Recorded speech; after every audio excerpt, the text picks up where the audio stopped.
ആത്മഹത്യ വർദ്ധിക്കുന്നു. റസൂലുള്ളാഹി തങ്ങൾ പറയാണ്, മക്കയിൽ ഒരു ഉമ്മ ഉണ്ടായിരുന്നു. അല്ലാഹുവിന്റെ റസൂൽ പറയാണ്, ആ ഉമ്മക്ക് 4 മക്കൾ ഉണ്ടായിരുന്നു. സൽകൂൻ. ആ 4 മക്കൾ മരണപ്പെട്ട സമയം ഒന്നാമത്തെ കുട്ടിക്ക് ആ കുട്ടിയുടെ തലച്ചോറിന് വലിയ പ്രയാസം വന്നു.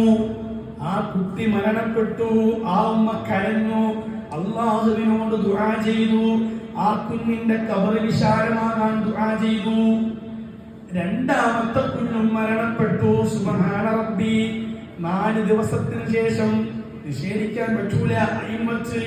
ഇമാം ഇബ്നു ഹജർ അൽ ഹൈതമി റളിയല്ലാഹു അൻഹു അവിടുത്തെ കിതാബിൽ രേഖപ്പെടുത്തിയാണ്, രണ്ടാമത്തെ കുഞ്ഞും മരണപ്പെട്ടു.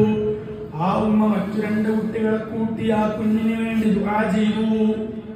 ഹദീസാണ്. മൂന്നാമത്തെ കുഞ്ഞ് സുബ്ഹാന റബ്ബി തന്റെ ഇക്കാക്കയുടെ ഖബർ പരിചരിക്കാൻ, ഖബർ സിയാറത്ത് ചെയ്യാൻ വേണ്ടി പോകുന്ന വഴിക്ക് ആ മൂന്നാമത്തെ കുട്ടി സുബ്ഹാന റബ്ബി ഒരു കൊക്കയിലേക്ക് വീണു. കുട്ടി മൂന്നാമത്തതും പോയി.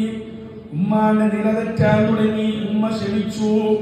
അന്നത്തെ ഒരു ഇമാമ ഉമ്മയുടെ അടുത്ത് വന്ന് പറയാണ്, യാ ഉമ്മ ലാ തഖഫ് വ ഇന്നക ബിൽ ജന്ന. ഉമ്മ, നിങ്ങൾക്ക് സ്വർഗ്ഗമുണ്ട്, ഉമ്മ വിഷമിക്കാനില്ല. ഉമ്മാനോട് പറയാണ്, 3 മക്കളും പോയി, ഉമ്മ വിഷമിക്കണ്ട. 4ാമത്തെ കുട്ടി അൻവർ ബിൻ യാസിർ എന്ന് പറയുന്ന 4ാമത്തെ കുട്ടി, ആ കുട്ടി ഭക്ഷണം കഴിക്കുന്ന സമയത്ത് അല്പം വെള്ളമെന്ന് കുടിച്ചപ്പോ തലച്ചോറിലേക്ക് പോകുന്ന ബ്ലഡ് അത് കട്ട പിടിച്ചു. തലച്ചോറിലെ ബ്ലഡ് കട്ട പിടിച്ച് ആ കുട്ടിയും മരണപ്പെട്ടു. ഈ ഉമ്മാക്ക് അല്ലാഹുവിന്റെ അടുത്തുള്ള സ്ഥാനം എന്താണെന്നറിയോ?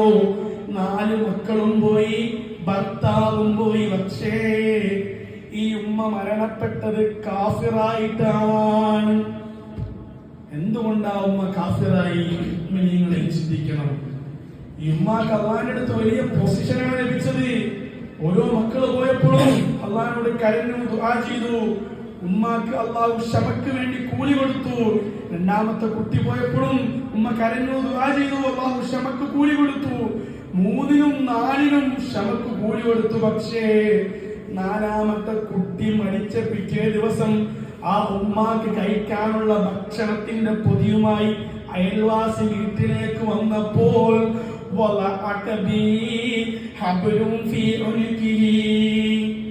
ആ ഉമ്മാന്റെ കഴുത്തിൽ ഒരു കയറ് തൂങ്ങിയിട്ട് ആ ഉമ്മ കിടക്കാണ്. അവിടെ നിന്ന് പറയുന്നു, നരകമാണ്.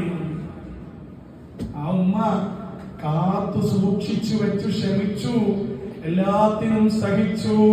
ഈമാനോടുകൂടെ നിന്ന ഉമ്മ അവസാനം മുഅ്മിനാണ്. ചിലപ്പോ നമ്മളെ മനസ്സ്, നിങ്ങൾ അറിയാമെന്ന് എനിക്കറിയില്ല, ഈ ലിവറിനും ചില അവയവങ്ങൾക്ക് ക്യാൻസർ വന്നു കഴിഞ്ഞാൽ സഹിക്കാൻ പറ്റാത്ത വേദനയാണ്.